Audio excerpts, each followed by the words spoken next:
Every morning when I wake up, before my feet hit the bed, I say out loud, I do want to quit today, but I'm going to do that tomorrow.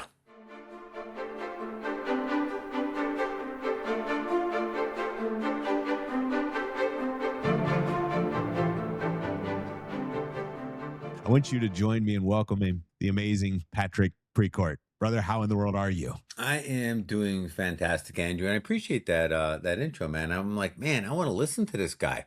Yeah, me too. Me too. Yeah. I feel like we've known each other for years, but we haven't had as many one-on-one chats as I would like. So Right. as much as anything, this is selfishly just a time for me to get to hang out with you and ask you a bunch of questions, and everybody gets to listen in. But if you don't mind, just bring everybody up to speed. Who is Patrick, and kind of where are you from, and what are you working on? So where I'm currently right here, right now, Andrew, I spend almost all my time just studying execution failure points in business, diagnosing them and getting them back in line. And more particularly, it focuses really in what I call the disengaged workforce. And there's Gallup polls out there that say in the U.S. somewhere between, man, $1.5 to $2 trillion a year in our businesses in the U.S. are bled out, lost production due to disengagement, right? And disengagement that Mm, would be defined as people who are flying just under the radar, just enough to get by, busy but not productive. And the crazy thing about it, from an employee's perspective, we like point and blame at the employee, right? But when it's us, we're like, that you guys don't get it. That's not what it is. And mm, the truth is, it's not the employee's fault. It's a lack of the structure that provide for performance. See, we can't continue to rely on motivation, feeling, or even inspiration to perform because it's so damn unreliable. We need yeah. something more dependable than how we wake up feeling each day to perform. Does that make sense what I'm saying? Absolutely. Yeah, yeah. So, So how do we change that? I know that's something you're very good at. yeah. And I have had people, by the way, I know you talk about this. I've had friends of mine who have gone to your men's event, your men's retreat, where you go off the grid. And I know you'll talk about that, but they come back stoked. Like, what's the magic? What do you do to them? So let me talk to every one of us for a second, right? Yeah. And that's including me. And mind you, I don't sit here on a pedestal. I'm just as human as everyone else out there, okay? Um, Everyone gets stuck. Everyone slips into a rut. It's part of the cycle, and it's not even unhealthy. It's actually pretty healthy because it gives us a bit of contrast to work with. But what I've trained myself to do a long time ago, and I'll share this with everybody, it seems almost childish, Drew, right? Every morning when I wake up, before my feet hit the bed, I say out loud, I do want to quit today, Mm. but I'm going to do that tomorrow. And ultimately, what we're doing, we're procrastinating on the one thing that we should forever procrastinate and allowing ourselves to feel okay about wanting to quit. But we all got one more day in it. So I don't care, man. And here's what we're trying to do here. We're trying to separate how we feel in the moment from how we act in the moment. And there's a relationship between feelings and then thoughts and then decisions and action. And they're closely tied until we interrupt it. But generally speaking, right, the way we feel affects the way we think, and the way we think affects our decisions, and our decisions our actions, and our actions our results, which means that if we're not feeling up to the task, we're going to get a shitty result in that moment. And that's not an Absolutely. acceptable way to run a business or your personal life. You're on a fitness mission. Just because you're tired or exhausted or the dog kept you up all night, that doesn't give you permission to eat cake for breakfast just Yeah. because you don't feel like sticking to your diet. We need a better system. And that's kind of where I really dial in today, is focusing what is the systems we need so where we can bifurcate our performance from the way we feel in the moment. I'm just kind of give you guys a kind of a higher bird's eye view of what all this looks like right now. Does that make sense? Yeah, absolutely. What was the thing that led you to business performance engineering? Like, is it just a moment you're like, motivation is just leaving too much? Were you stuck? Like, where, take me back to, I don't know if it Yeah. was 20-year-old, 30-year-old, 40-year-old Patrick. Where did that begin? Yeah, good question. So, I bet a lot of people know me as, oh, he's like the motivational guy, right? And I cringe a little at that. There's nothing wrong with motivation. Motivation is another emotion. There's a time and a place in our daily lives where motivation is really, really good. But look at motivation as something that should be reserved when we have to do something extraordinary in the moment beyond our normal capacity, right? Like, and it's a sprint. It's just a short moment of time. We just got to go all in for right now. It's not an operating. It's like running nitrous in a car in a drag race, right? You can do it for a quarter mile. You can't do it for say the Indy 500. Your Oh, car will blow up. that's a It good won't illustration. work. Yeah. Yeah. It's not, so I'm not saying motivation is bad. It's bad to have to rely on it to perform. You say, well, why can't you just get it whenever you want it? Well, because A, it's a feeling, and B, it's external to us. I mean, how many times have one of us woken up and said, man, I just feel like crap today. I got to go watch a motivational video to get me going. So now Yeah. we're relying on something outside of us that's not in our control to dictate how we perform. And frankly, Andrew, we're better than that. We're Mm. bigger than that. We got to start owning that. That yeah, we It's should expect higher level of performance out of. something you said there, and Patrick, knowing you, we're being in the same masterminds together, and knowing you from a distance for years now. I think something that always stood out to me about you, and somebody's listening to this. We have people who are listening, looking for their very first deal. Some people are listening and they're crushing it in business. But something that stood out to me about you is you talk about the founder being the bottleneck. Mm-hmm. You talk about that, and I think everybody listening to this can relate to that because we often become our own bottleneck.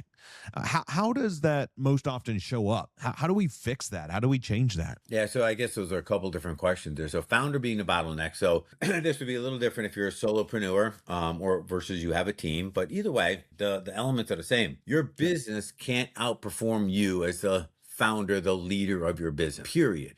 You set the lid as to how well that team or just you can perform. So let's talk about just you for a second, because I think a lot of people get lost. They're like, no, it's only me. I'm not even a leader. It's just me, right? I said, well, no, you got that all wrong. Every single human's a leader. And our first leadership responsibility is leading us. As a matter of fact, until we get pretty good at that, we can't be effective at leading others. And what So does true. leading us look like?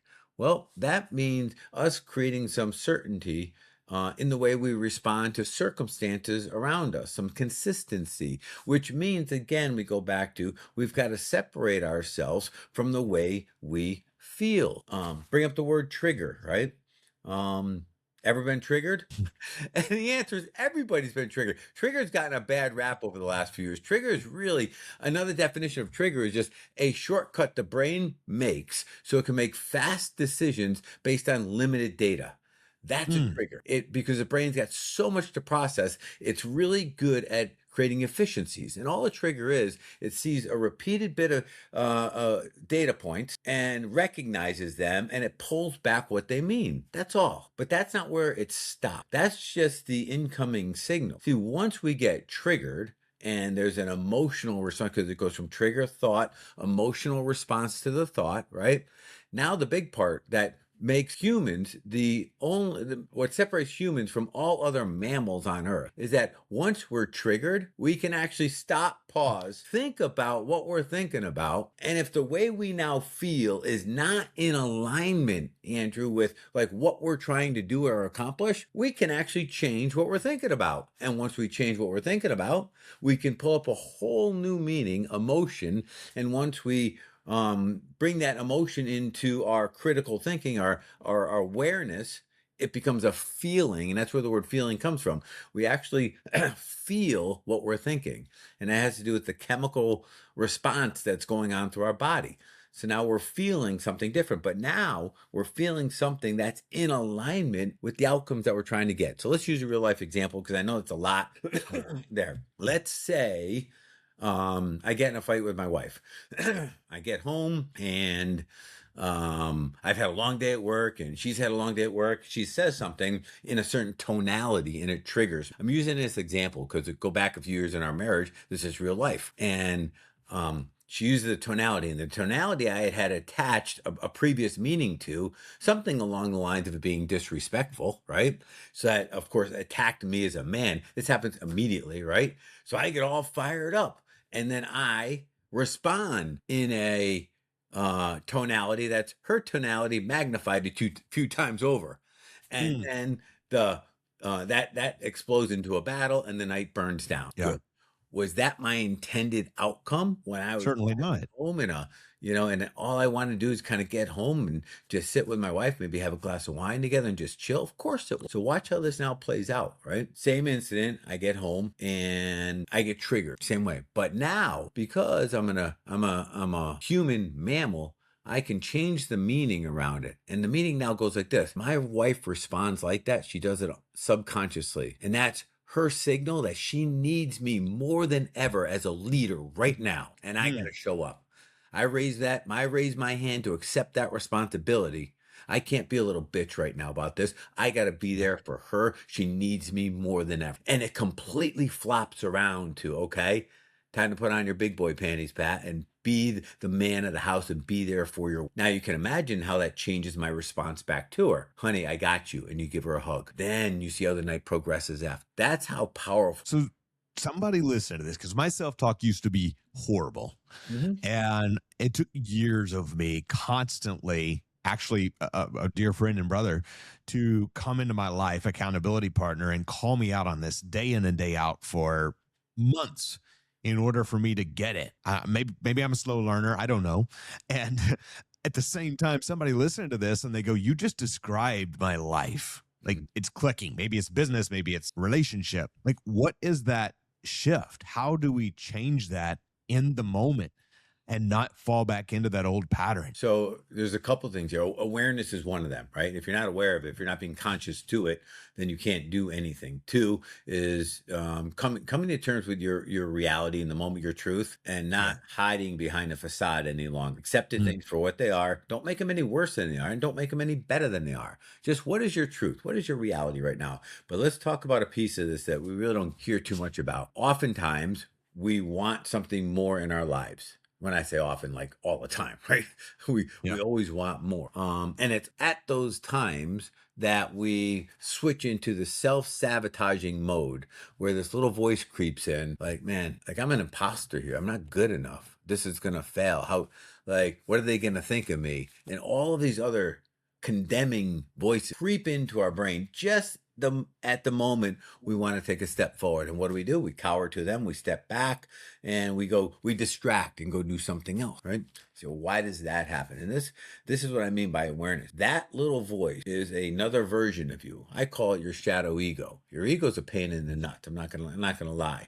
But this shadow ego desires 100% certainty, wants nothing to do with who you're capable of becoming. So the second you try to operate outside of who you've already been, it starts pulling you back. And how does it do that? All it does is creep into your brain and put self doubting voices in there and allow you to cower back to who you were. It wants nothing to do with your growth, your desires, your dreams, your passions, your big vision. It wants you exactly the way you were. And unfortunately, a lot of us fall prey to it. We're like, and we use words like, oh man, I'm just not confident, being a little bit to your shadow ego right now. And I use that word on myself all the time because I Yeah. hate calling myself that.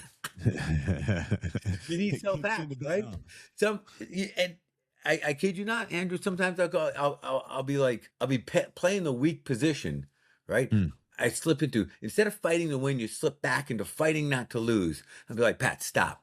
You're being a little bitch, and that's enough to snap me out of it because there's a lot of meaning behind that, right? So back to your shadow ego, right? We've just got to be aware that it's lingering there all the time and prepare ourselves for it. Know it's coming. To this yeah. day, and I've spoken on a fair amount of stages for many years now, right? So you wouldn't think it'd be an issue. To this day, Andrew, the second I'm about to walk up on stage, about when they're announcing me, that's when my little voice creeps in. Right then. And I And what's don't that little know, voice say? what's that? What's that little voice say? What happens in that moment? You're going to forget what you have to say. It's not going to land. The audience already heard everything you have to say, so you really have no value to bring to them. Like that And kind of stuff, you know? something I want to point out, Patrick, because you're someone who anyone listening to this or people who know you, I know they get so much value from what you share. And looking at you going, you've been doing this for many years and you still have that to Yeah. deal with. Right. Mhm. I know I've spoke on hundreds of stages over the years and you have that moment. I view it as excitement, but where your heart speeds up a little bit. Mhm. And for me, I go, all right, it's about serving everyone who's here. Well, what's the thing you tell yourself to get that little voice out of your head in that moment and just get up on stage and serve? Yeah, so there's a couple things to this. First, I don't wait till I'm in that moment. I prep myself always in advance the night before. I walk through that incident in advance and I watch myself tell myself that you're not going to cower to that tiny little version of you. And then I look at my success bucket. And everybody should have a success bucket. And that's just a bucket that you've put, you've accumulated successes in life at. And you remind yourself, you give yourself factual information to support. You're there for a reason. And then I go through this other process and I remind myself, man, and this goes to anybody speaking in any environment. You ask yourself this one qualifying question. Is there at least one person in the audience that your presentation will make a difference to? Maybe alter the trajectory of the path that they're on in their life. One person, is there one? And if the answer to that is yes, then you have a responsibility to show up and do your job. And that's the only person that matters in that audience. And for me, that's like, all right, batter up. I got this. And then I just Yeah. focus it. I will not let that person down. Who that person is, Andrew, it doesn't matter, right? I just know there's a person that they're there because I'm coming to speak. That may not be what got them there, but that's what the universe is doing. It's putting us together. And I can't let them down. I think that's powerful. And something you talk about, Patrick, is identity. And I think that's what you're moving toward right now is you're talking about going up on stage and being the identity of the successful Patrick, the man you know you are. Like how does your identity, how does owning who you are, or maybe it's the identity you create in your mind about yourself, like how does that affect or influence your execution? And how do you create that self identity that you want and step into that? Yeah, so really good question. Again, two part. How does it affect things and how do you create it? So how does it affect things? Your identity is everything. You can't outperform that person you see looking back at you in the mirror. Can't happen. You are a reflection of that person. Your behaviors will mirror that version of you consistently. You ever see somebody, Andrew, who's lost a lot of weight really quick? They've done something like 75 hard or something like that, Yeah. lost a lot of weight, and then 2 months later, they're fat again. You're like, how Yeah. does that happen? Like, what you did all that work, but there you are. And the answer is very simple. They're disciplined, hardworking, focused, committed. But when they looked in the mirror, they saw a fat, out of shape person. That was their identity. So they changed the outside. They didn't change the inside. They didn't change the part that drives behavior consistently without us having to discipline ourselves through it. Does that make sense? Absolutely. We've got to intentionally curate that identity. We can't just pretend it's going to happen the way it's going to happen or let it happen on its own. And we should constantly check ourselves, right? Am I fighting a fight every day, trying to be someone I'm not because my identity is not reflective of who I actually say I am? If those two are button heads, we can't win that fight. How, when you're teaching leaders, because you teach a lot of leaders to Mhm. lead, and what's that shift? Because I think a lot of people, they come into business, like you said, you got to start by leading yourself first, right? We come into business, we get excited about the opportunity. I know I did when I started investing in real estate 12 years ago, and you see the opportunity, and then you get hit with the bus, right? Crap goes sideways, things go wrong, you build a team. For me, I screwed it up, I built a team, I done it wrong, all of the things that are coming at you. Like, how do you, before you've done it, right? Because once you've done it, you have data to look back on and say, hey, I succeeded at this. But when you're stepping into anything for the first time, doing a deal, hiring a team, raising private money, anything you're doing for the first time, how do you just step into that person before you're ready? What's that framework? Again, being honest with yourself. And one of the first things you could say to yourself is, I am not qualified to do this, and let that sit. I know that sounds weird. Instead of the Mm, opposite of posting yourself up like, oh man, I'm the right person, right time, and the best at it. No, don't bullshit yeah. yourself. Okay. Mm. You won't become qualified to do it until you've done it. Period. You can't study or learn or practice or podcast your way into becoming an expert at the thing you want to do. You become an expert by doing it. And the greatest lesson that you'll receive, and some of which are only available this way, will come through your failing forward in the process. So we have to appreciate that to become the expert, to become qualified to do it, you've got to fail first. And if we can set that order, yeah, or understand the order of how this happens, then we'll see it more as a process than we will see it as a failure or a setback. So we'll use jujitsu for a second here, right? If I took I gave one guy, two guys, we'll start out with two guys. The first guy has an entire year to study the best practitioners in jiu-jitsu in the entire world, watch their videos, learn their exact moves, their steps, the whole 9 yards, study the hell out of it. It has an entire year to do it. And then I bring in another guy who has 2 weeks to learn jits, but he's going to learn it by showing up at the gym 5 days a week for 2 weeks. Okay.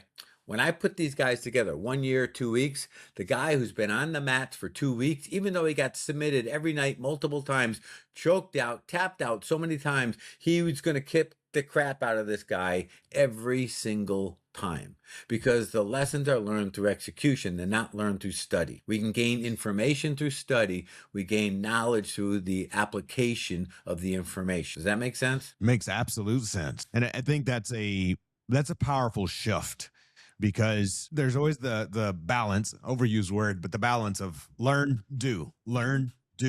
And what's I guess what's some non-negotiables that high performers how do they balance that, and what is some non-negotiables us as high performers should have? So one of the main ones is kind of what we're just talking about.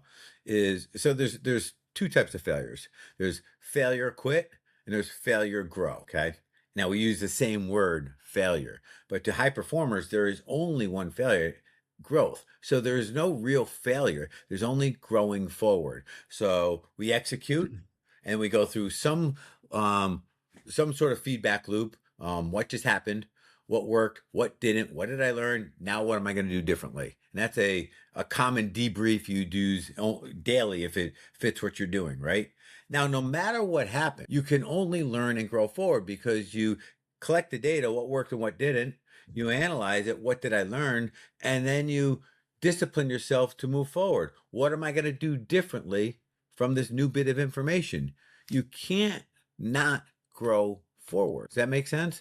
If, Makes however, absolute sense. you start condemning yourself and start using words like, man, I'm such a failure, everything I do I fail at, right? You're continually wiring your subconscious to drive that outcome for you. Remember, your subconscious remembers everything. It's all knowing. It records everything and it believes that what you tell it is what you want. It does not judge your choices. It Yeah. tries to fulfill them. So every time you say to yourself, I suck, and your subconscious go, man, you must want to really suck. I Yeah. can help. I got you. I could help with that. Right. And that's how it works. A high performer does not leave space for that. It's never a failure. It's only another growing opportunity. And here's the crazy thing about this whole discussion, right? A lot of us sit on the sideline studying more, learning more because we genuinely believe we need more information to do this. When in fact, the information that we actually need is only available through stepping into the fire. There's no other way to get it. It's kind of like the GPS in your car. You know, if you're stuck in a parking lot, you forgot how you got there, you put go home and you're sitting in a parking lot, it ain't going to tell you anything because you're sitting in a parking lot. You're not moving. GPS gods can't even see you. And the second you leave the parking lot, it picks you up like, I see you. And it gives you the exact instructions, the shortest path possible to get home. But you're like, well, Pat, man, I just don't want to make a mistake leaving the parking lot. I don't want to go left when I should have went right. And that's the part that I want everybody to understand. There is no mistake. There's only the next perfect instruction, no matter which way you go, will get you home the fastest way possible. Does that make sense? Now, absolutely. And I know somebody's listening to this. And if you're like me, you're getting a lot of nuggets from this. I want to hear your perspective. I know you have family, you have kids, you have marriage, work, health, something that you talk about. And I want to hear your perspective on this. I want everybody listening to hear, how do you balance all that? Is balance a myth? How do you take care of all that? So for context, I've been married 33 years and I have three amazing kids, and I've been an entrepreneur for my entire adult life. I had a W-2 job one time for half a day at McDonald's. I'm just putting it all in context, okay? So I understand the challenges, and no, I'm not a college grad or any of that other stuff either, okay? As a matter of fact, I spent till I was, man, late 30s, my entire focus was around playing international rugby, right? So my path was different than many's, and that's fine, right?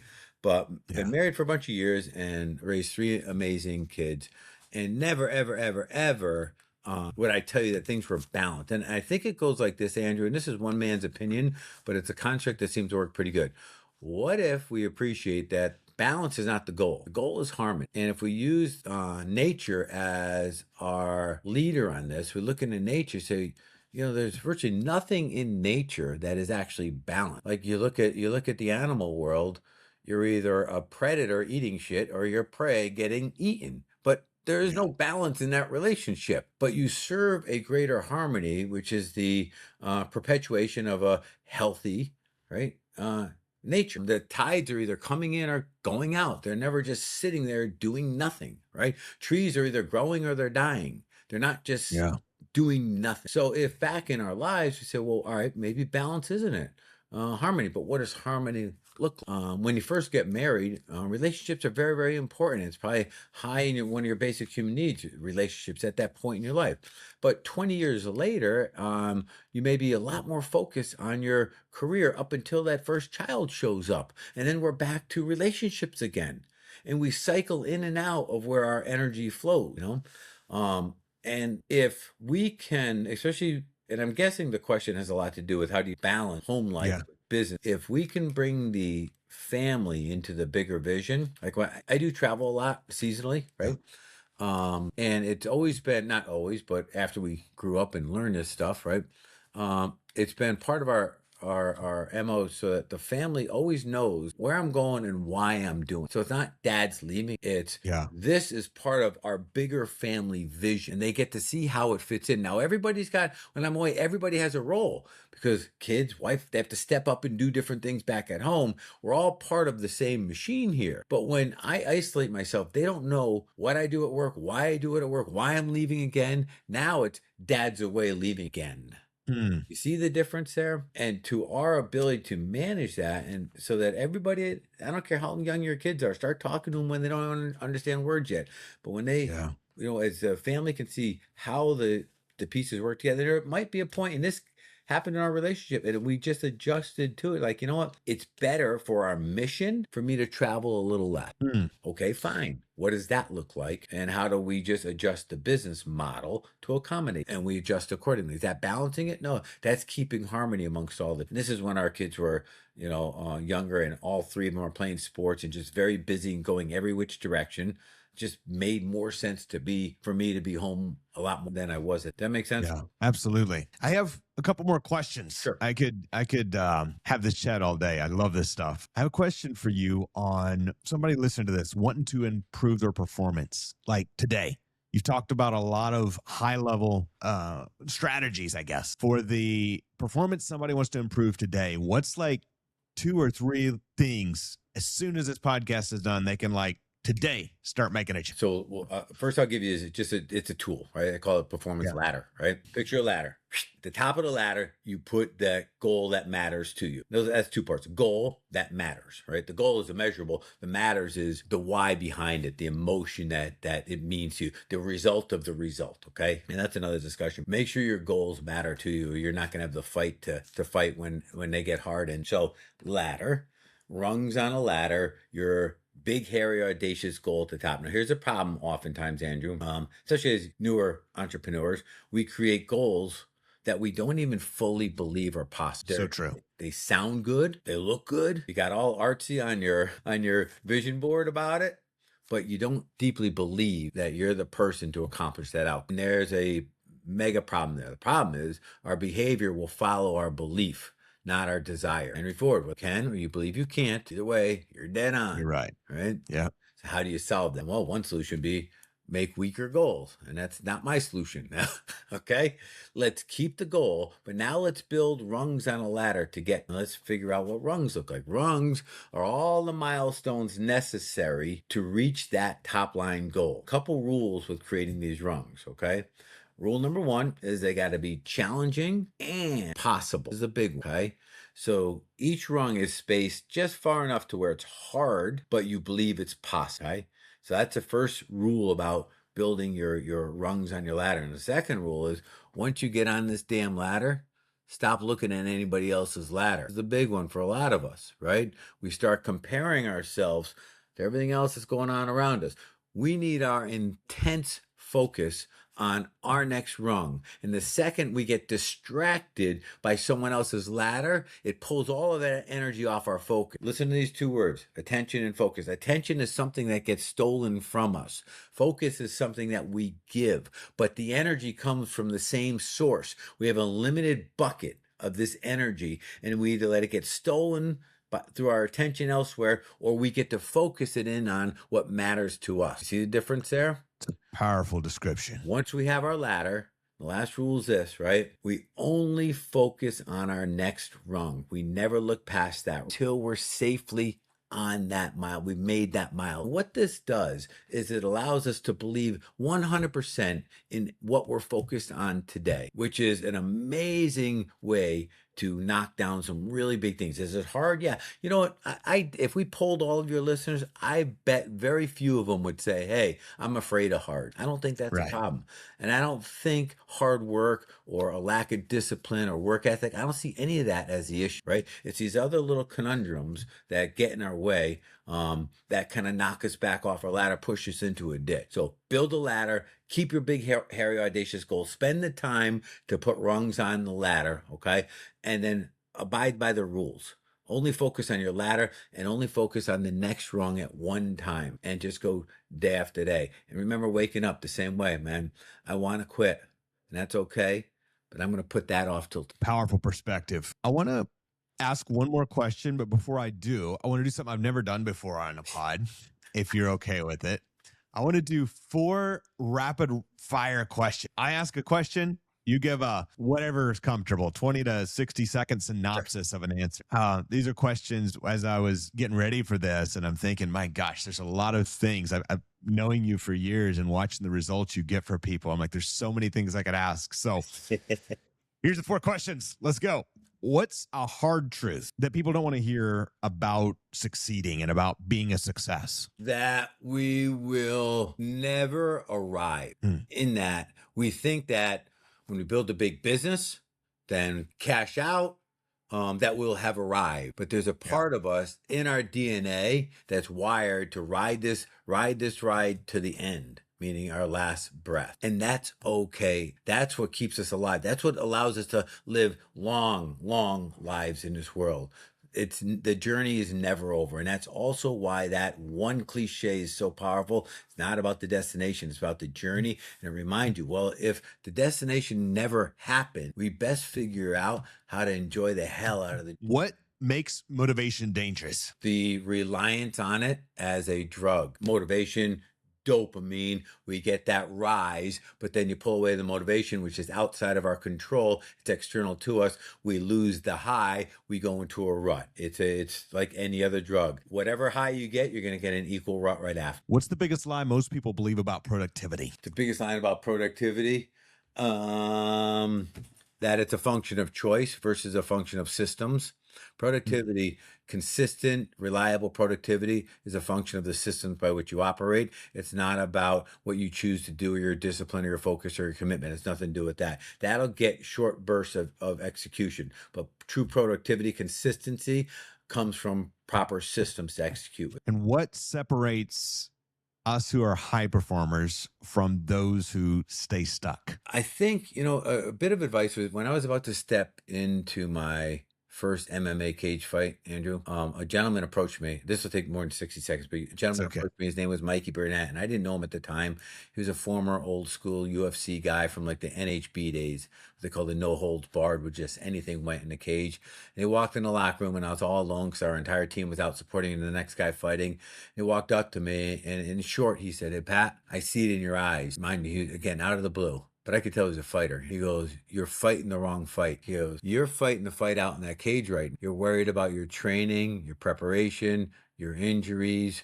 You're worried about the audience that came to see you. You're worried about how much younger your competitor is. You're worried about all these things that are outside your control. A fight you should be fighting is the one going on between. And win that fight here in the locker room, you got a chance in the cage. If you lose that fight here in the locker room, dead no chance. Choose the right fight." And I think as high performance entrepreneurs, we learn in some context a version of that. We've got to balance what's going on between these years long before we show up to the fight. If we don't do that, we can't even. And my last question, I've thoroughly enjoyed this. Somebody listening to this, Patrick, and thank you so much for being on with us today and lending us 45 minutes of your data to hang out here.